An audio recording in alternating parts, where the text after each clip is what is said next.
Hey guys, this is Jake, the programmer for 57249A Goose.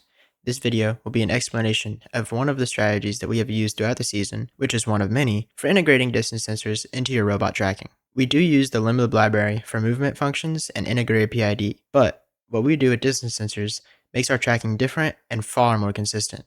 With this custom tracking, we do use a different coordinate plane than what you are probably used to seeing with Lemlib. A majority of teams who use Lemlib and any other library have a coordinate plane set by the robot's starting position.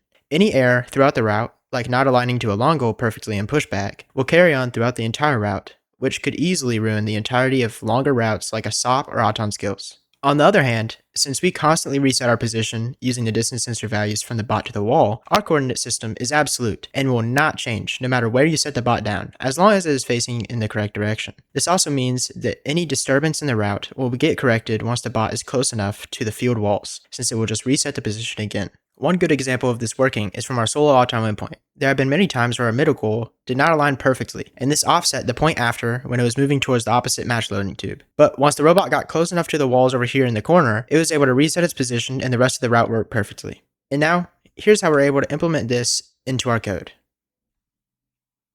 Here are all the variables that we use for our distance sensor tracking.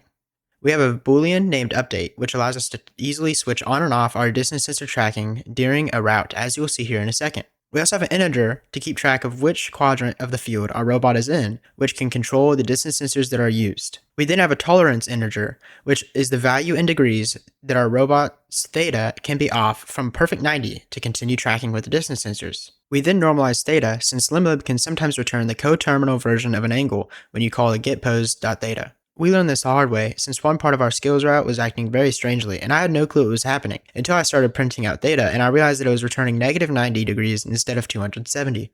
Another very important thing to keep in mind when messing around with how your robot tracks is error protection.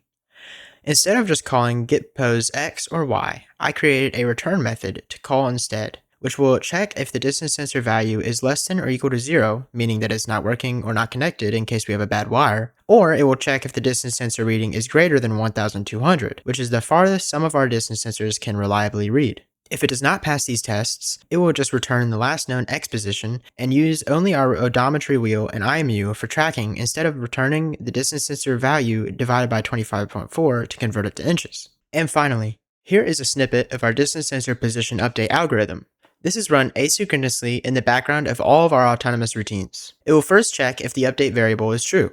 Then it will check what quadrant it is in and which direction it is facing, so that way it can use the correct distance sensors for X and Y. I then set the robot's position using setPose, and I call my safe distance return methods. When getting a position from one of the far walls, we will subtract distance sensor reading from 144, since that is the field's total width and also allows us to find the robot's position from that wall whose X value is 144. We then subtract or add offset values for our distance sensors, so that way the tracked position is the very center of our robot and will not get offset when we turn and start using a different distance sensor to track that exact position. Here is a sample of how we utilize this method inside of one of our autonomous routes. As you can see, not much is different compared to a regular Lemlib route. All we have to do is change our update variable and set the quadrant whenever the robot moves to a new quadrant. You might also notice that I initially set the robot's position using distance sensors, which will help accuracy if the robot is not set up perfectly to start. And now, here are some pros and cons of using this method of tracking.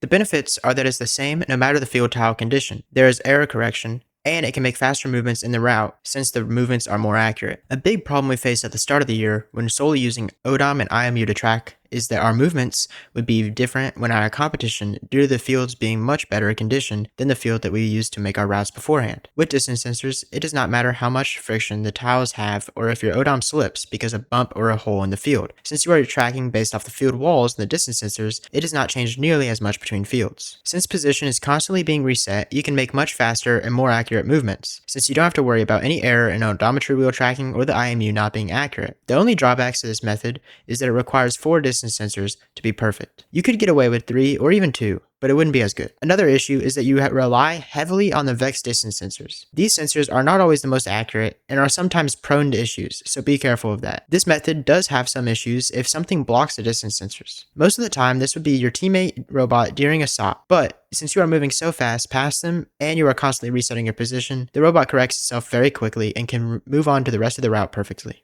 Thank you guys for watching. This is hopefully the first of many explanation or tutorial and code related videos we will make. Let us know in the comments what you guys would like to see in the future, whether that's a bot explanation, going over what you should do in your code from the basics to other advanced methods, or anything else you can think of. Please like and share if this was helpful or if you enjoyed watching, and we'll see you guys at Worlds.